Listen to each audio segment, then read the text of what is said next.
Welcome to Choice Classic Radio, where we bring to you the greatest old-time radio shows. Like us on Facebook, subscribe to us on YouTube, and thank you for donating at choiceclassicradio.com.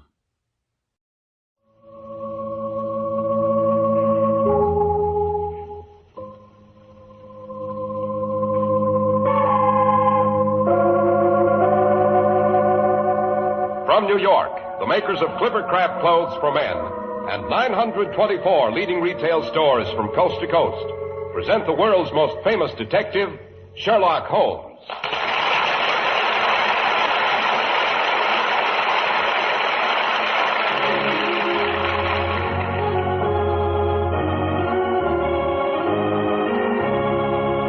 Our stories are based upon the character of Sherlock Holmes, created by Sir Arthur Conan Doyle. Sherlock Holmes is portrayed by John Stanley, Dr. Watson by Alfred Shirley, and the dramatizations are by Edith Meiser.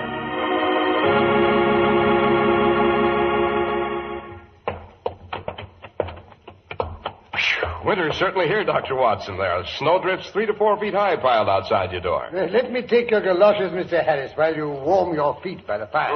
Boy, this feels good. I think I'll just dig in here for the winter, Doctor. Well, why don't you? And hear a Sherlock Holmes adventure every evening. Say, come to think of it, that would have the good old Arabian Nights beat all hollow. Thank you, Mr. Harris. A very neat compliment indeed. Well, Dr. Watson, which of your many Sherlock Holmes adventures have you decided to tell us this evening? Well, to tell the truth, I was in a quandary as to where to begin until I received a communication by this afternoon's post. Oh, here it is. Thank you. Wedding announcement. Gloria Waverly Pembroke to Juan Fernando Ferguson. Say, that's a strange combination of names. Juan Fernando Ferguson, Doctor? Yes, Juan Fernando Ferguson was the victim in the case of the Sussex vampire, although he was hardly a year old at the time. The case of the Sussex vampire. That sounds promising. Just what is a vampire, Dr. Watson? That's the exact same question that Holmes put to me at the beginning of this case.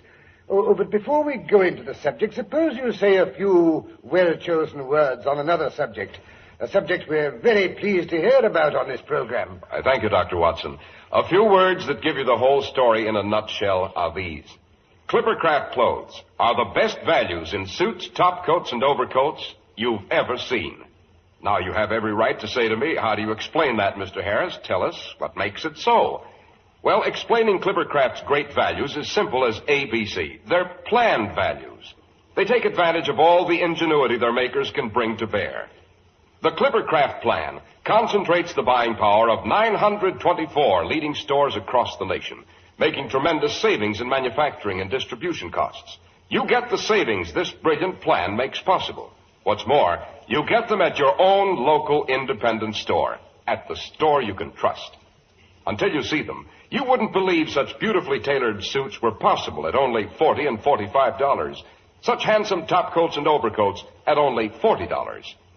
Clippercraft values are so downright remarkable. We urge you to compare them with clothes selling for many dollars more.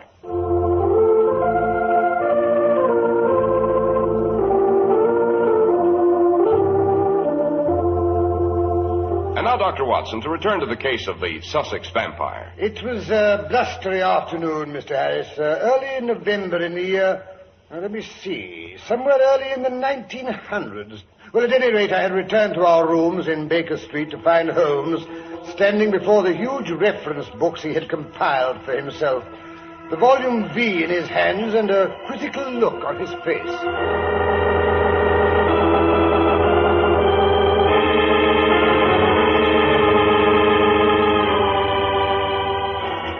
Ah, there you are, Watson. You look a trifle windblown. Well, it doesn't take any brilliant deduction on your part to ascertain that fact, my dear Holmes. What a gale. It fairly tears the coat off your back. I had to chase my hat almost the entire length of Kensington Gardens. Oh, I'm completely exhausted. Oh, nonsense. A little strenuous exercise is good for you. Oh, yes? Then why don't you indulge in it more frequently? I don't need to. My waistline isn't becoming unmanageable. Well, there's nothing matter with my waistline. A bit more substantial than yours, perhaps, but it's... Watson, stop your spluttering. I haven't time to listen. We've something more serious on hand. Oh, I say, a new case? I haven't decided. Watson, in your own invaluable opinion, just what is a vampire? Oh, I thought you didn't have time for any tittle-tattle. I haven't. My question's entirely serious. A vampire? Oh, well, a vampire's supposed to be a sort of walking corpse that lives by sucking human blood and can only be held in its grave by a stake driven through its heart. It's a purely legendary figure like werewolves and sea serpents. Exactly. A childish bugaboo. Pure rubbish. Yes, just the result of a lot of ignorant peasants frightening each other. Their imaginations run away with them. Hocus-pocus like that could never become current in England. No? Superstition's a difficult thing to stamp out. Read this letter. Oh, what is it? The hysterical ravings of some neurotic female? On the contrary, it's a business letter from Morrison, Morrison and Dodd, one of the oldest and most reputable law firms in the city. Read it. Mr. Sherlock Holmes, in Vampires. Sir, our client, Mr. Robert Ferguson, of Ferguson and Muirhead, tea brokers of Mincing Lane, has made some inquiry from us concerning vampires. As our firm specializes upon the assessment of machinery, the matter hardly comes within our purview, and we have therefore recommended Mr. Ferguson to lay the matter before you. The question now is, does it come within our purview either? Well, we seem to have been switched into Grimm's fairy tale. We may as well expect a witch on a broomstick to come flying down the chimney. Oh, well, anything's better than stagnation, eh, Watson? Besides, stamping out superstition's one of my hobbies. Now what? Come in, come in. Oh, good afternoon, Mrs. Hudson. A letter for you, sir. Came by the light post. From Mr. Robert Ferguson, Cheesemans, Lamberley. Thank you, Mrs. Hudson, thank you. Don't mention it, sir. Well, this Mr. Ferguson, he doesn't seem to have lost any time in getting in touch with you, Holmes. No, the matter must be fairly urgent. Cheesemans, Lamberley. Where is Lamberley, Watson? In Sussex, south of Horsham.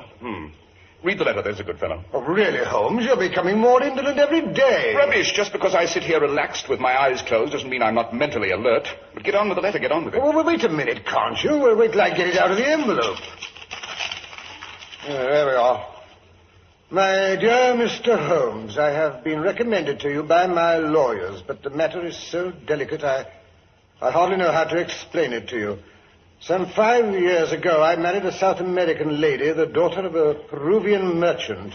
She's very beautiful and a most loving wife, but I cannot help feeling that there are sides of her character which I can never explore or understand.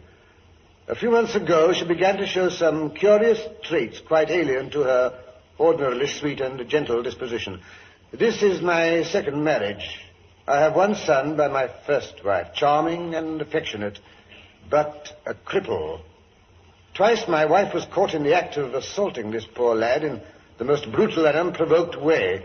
That was a small matter, however, compared with her conduct to her own child, a beautiful boy just under 1 year of age.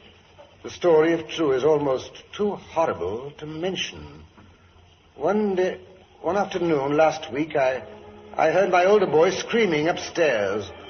Almost immediately, the baby's nurse burst into the room and begged me to follow her as my wife was in one of her spells.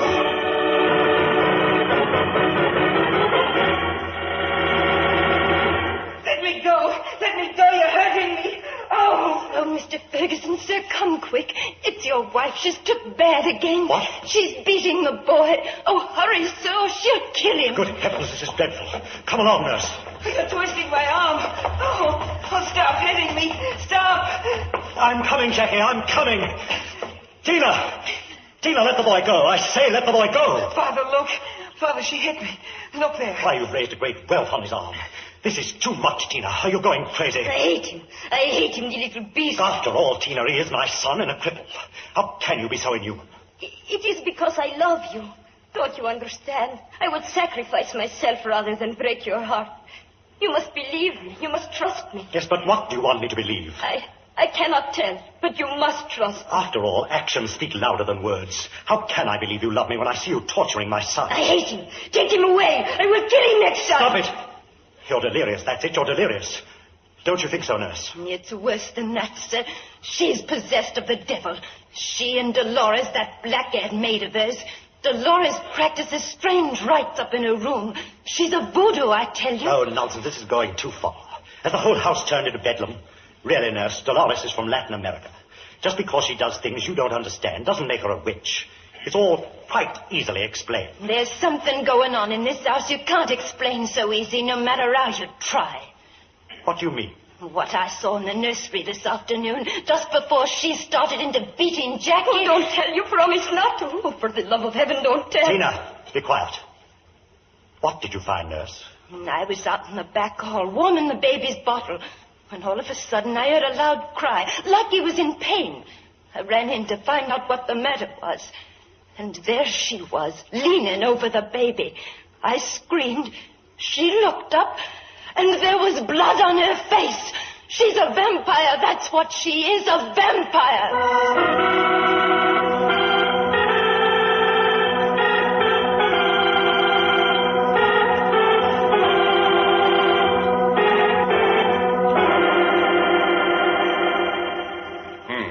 Thoroughly unsavory, Watson. Go on with the letter. Ever since then, the nurse has guarded the child day and night. And day and night, the silent, watchful mother seems to be lying in wait as a wolf for a lamb. For the rest, she confines herself to her own room and will see none of us. I know this will all sound most fantastic to you, Mr. Holmes. Vampirism in the heart of Sussex. And yet I beg of you to take it seriously. If you would only come down and investigate the matter, a child's life and a man's sanity may depend upon it. Yours faithfully, Robert Ferguson. Well, Watson, what do you make of it? Well, it all sounds like a nightmare to me. Maybe the man himself is demented. Possibly, Watson. Possibly. Suppose we visit Lamberley tomorrow afternoon to see if we can get to the bottom of this strange case. I've always wanted to meet a vampire.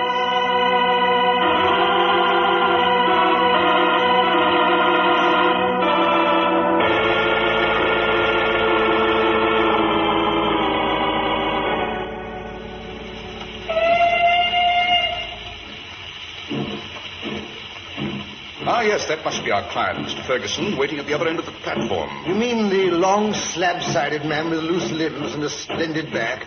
Well, he looks prematurely aged. An experience like this would add years to any man's looks. Ah, Mr. Robert Ferguson, I believe. Yes, Mr. Holmes. I received your telegram. I can't begin to express my gratitude. Quite, and this is my friend and colleague, Dr. Watson. Oh, how do you do, sir? I believe we've met before, Dr. Watson. Oh, really? Aren't you the same Watson who played rugby for Blackheath while I was three-quarter for Richmond? Bobby Ferguson, why, of course. Yes. I'm delighted to see you again, old fellow. I never forget the day you threw me over the ropes into the crowd at Old Deer Park. Yes. Time has changed us both. Whoever would have thought we would meet again under such tragic circumstances? But come, the carriage is waiting over here. So, Watson, you played rugby, eh? No, indeed he did, and a splendid athlete he was, too. Fancy that. You're full of surprises, Watson. There are unexplored possibilities about you. Oh, now you're pulling my leg, Holmes. Ah, here's the carriage. Will you get in first, Mr. Holmes? Thank you. Now, Watson. Righto. That's right. And tuck this rug in around your knees, will you? The wind is getting rather brisk. Looks as though we'd have a storm before night. All right, Wilson. Let's get along.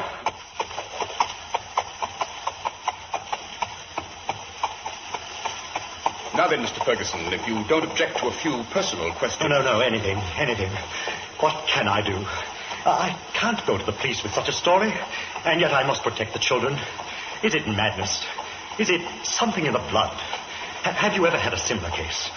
Oh, for the love of heaven, give me some advice. I'm at my wit's end. Gently, Mr. Ferguson, gently. Now, just pull yourself together and give me a few clear answers. I can assure you that I am very far from being at my wit's end.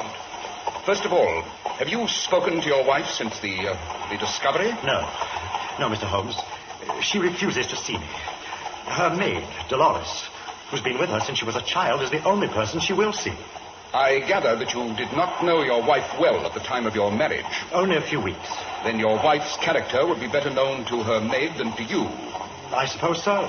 This unhappy lady has appeared to assault both the children, her own baby and your son? Yes. She attacked Jackie again just day before yesterday. But the assaults take different forms, do they not? She has beaten your own son. Once with a stick and once very savagely with her hands. Is the lady jealous by nature? Well, she is a Latin American, She has a fiery, tropical nature. Quite. But the crippled boy, he's 15, I understand, and probably very bright mentally since his body isn't as active as other boys. Did he give any explanation of these assaults? No, he declared there was no reason. Were they good friends at other times? No. No, there was never any love between them. And yet you claim he's affectionate. Well, I've never seen a more devoted son. He's absorbed in everything I say or do. Most interesting. Were the attacks on the baby and your son at the same period? In the first case, yes. It was as if she were seized by some frenzy and had vented her rage on both. In the second, it was only Jackie who suffered. And possibly because nurse kept a strict watch over the baby. I see. Ah, but here we are, Mr. Holmes. Cheesemans. The old houses in this part of the country are still named after their original builders. Yes, I see a rebus of a cheese and a man on the ancient tiles that line the porch. The middle section of your house is very old, Mr. Ferguson. Yes, the wings are newer. Very interesting building with its towering Tudor chimneys and its lichen-spotted roofs. If you will come in, sir, I can offer you some refreshment. That will be most welcome. My bones are chilled. The wind's rising. That storm can't be far off. Look at those clouds. Well, reminds one of the ride of the Valkyries, eh, Ferguson? Oh, come in, Watson. Come in and shut the door. All right, all right. That's better. Now, if you'll just... Oh, Dolores.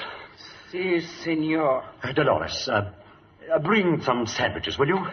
And have the windows shuttered. It looks as though we're in for a storm. Si, senor. I shut them after I order sandwiches. That is your wife's maid, I take it. Yes. Handsome girl, but a bit primitive, eh? Ah, I see your iron fire screen is dated 1670. Oh, yes. We've got a great mixture of dates in this room. The half-paneled walls may well have belonged to the original yeoman of the 17th century. And the watercolors hung along the lower part are obviously modern. And the collection of weapons and utensils nailed against the yellow plaster. Those are the oldest of the lot. Inca Indian relics, I believe. No one knows how old they really are. I see. My wife brought them from Peru. This quiver, for instance. Most enlightening. Most enlightening. Hello. Hello, here comes Carlo. Well, how's the boy? Come here, boy. Come Nice-looking spaniel, Ferguson. Hello. What's the matter with the dog's hind legs? Oh, that's what's puzzled the vet. It seems to be a sort of paralysis. Spinal meningitis, he thought. Come here, boy. Come on. It seems to be passing off. He'll be all right soon, won't you, Carlo? Won't you, old boy? He knows we're talking about him. Look at him thump his tail. Did this paralysis come on suddenly? In a single night. How long ago? Several months. Very remarkable. Very suggestive. What do you see in it, Mr. Holmes? The confirmation of my suspicions. What are your suspicions, Mr. Holmes? It's just an intellectual puzzle to you, but it's life and death to me. My wife's a victim of some terrible curse. My child is in danger. Oh, don't play with me, Mr. Holmes. It's all too horrible. Calm yourself, my dear fellow. Keep a stiff upper lip. You may have to bear still greater pain, I fear, but I'll try to spare you as much as possible. I hope to have a solution before I leave this house tonight. The storm has broken at last. I say, listen to the rain. Yes. I got the shutters closed just in time. Thunder, by Jove, at this time of the year. It's a thoroughly bad night.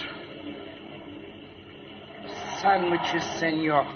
Oh, yes. Come in, Dolores, and put them there on the table. Careful. Why, you almost dropped the tray. What's the matter, Dolores?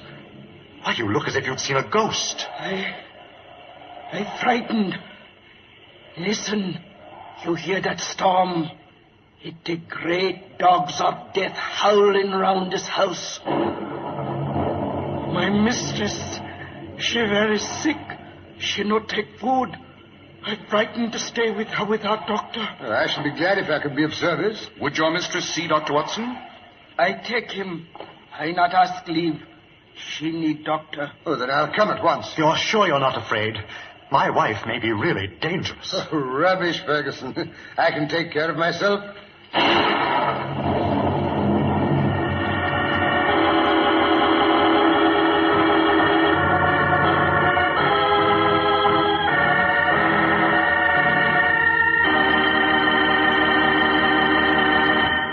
What you've a right to expect in clothes costing many dollars more is yours in Clippercraft at just a fraction of what you'd expect to pay.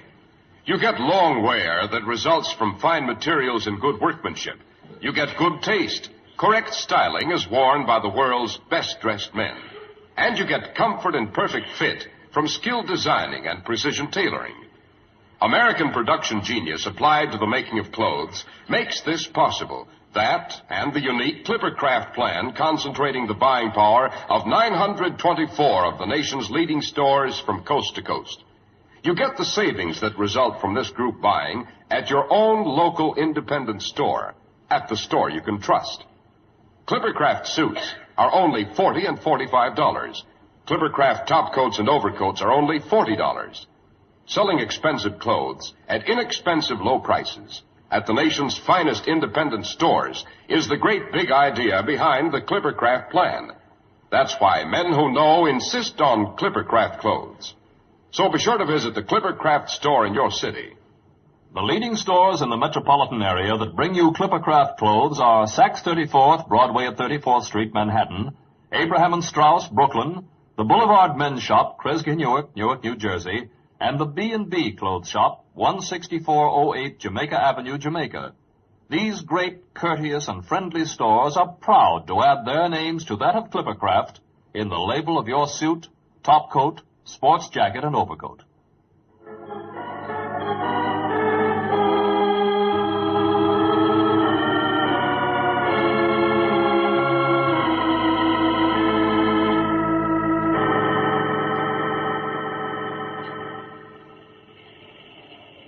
I wish Watson would come back. He's been gone over half an hour. He's all right. If anything had gone astray, I should have heard it. I've been listening. Oh, so that's what you've been doing. You were so quiet, I thought you were dozing. Wait. Something now. Listen. I can't hear anything but the rain. It's coming this way. Hear it?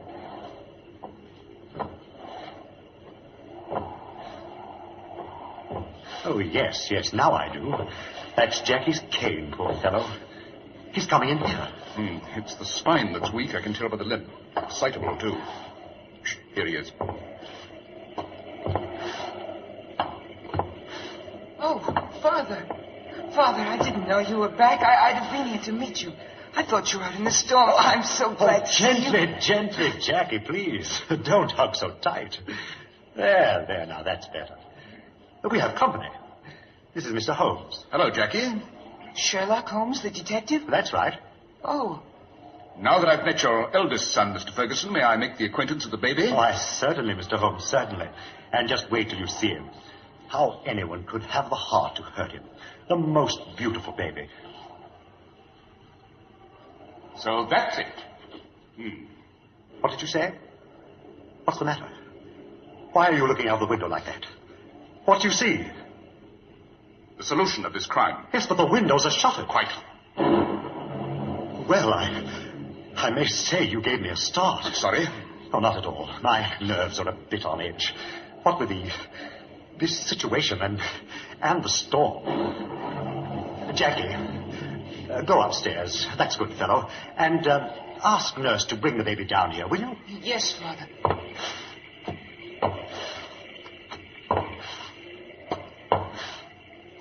Has it ever occurred to you, Mr. Ferguson, that this story about your wife's peculiarities might have been made up by the nurse to get revenge on her for some slight? Oh, impossible.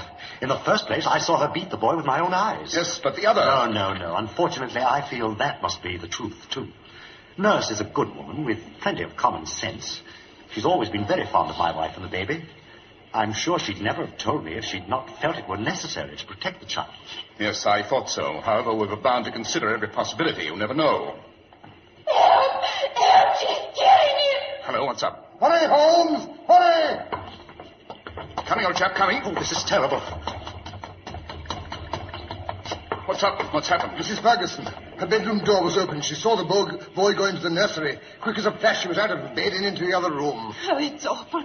There was Jackie standing beside the crib playing with the baby when she comes in, raging like a tiger, shoves him aside, snatches up the baby, and dashes into her own room before you can wink. Oh, quick.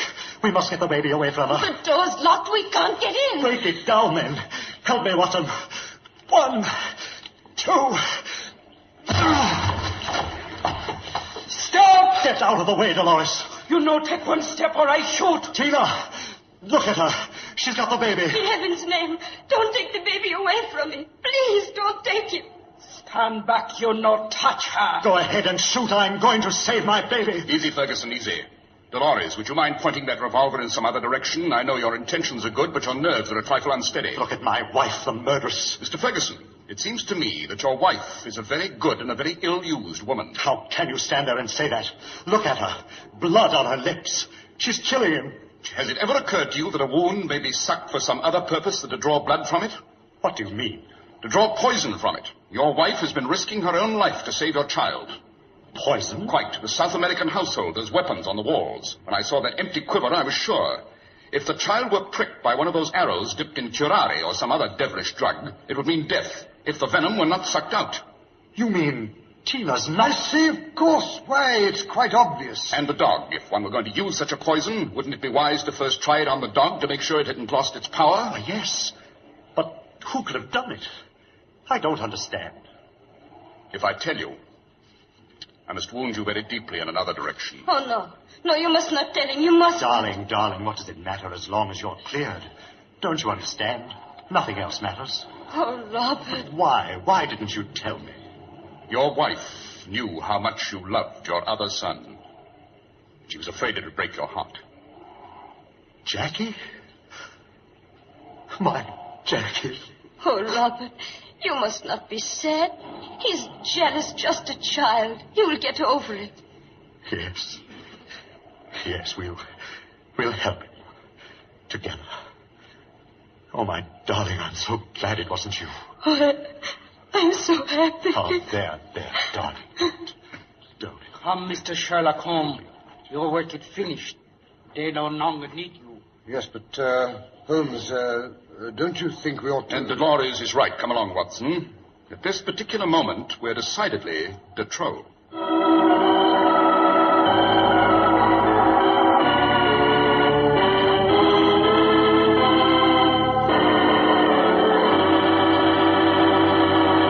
Why, that's a pretty harrowing story, Dr. Watson. Did Jackie recover his mental balance? Oh, yes, indeed, Mr. Harris.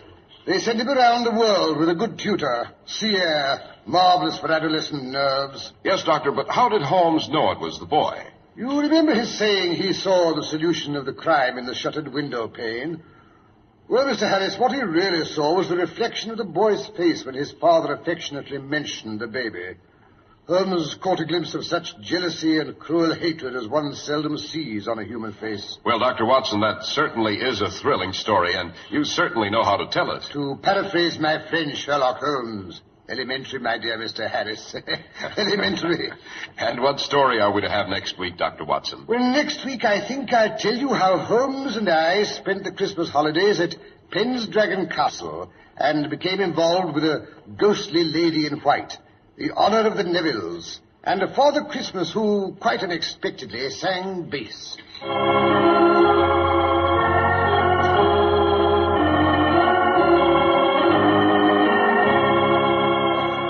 The makers of Clippercraft Clothes and 924 leading stores from coast to coast have brought you another in the new series of broadcasts featuring the world's most famous detective, Sherlock Holmes. Sherlock Holmes is produced and directed by Basil Lochran, with special music by Albert Berman.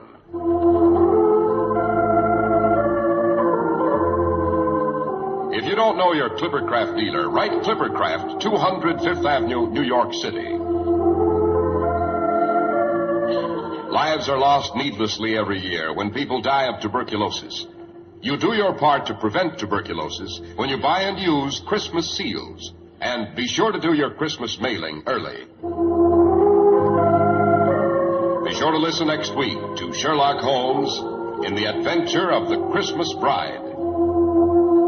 If you'd like to attend the Sherlock Holmes broadcasts in New York, see your local Clippercraft dealer, and he'll tell you how to obtain your tickets.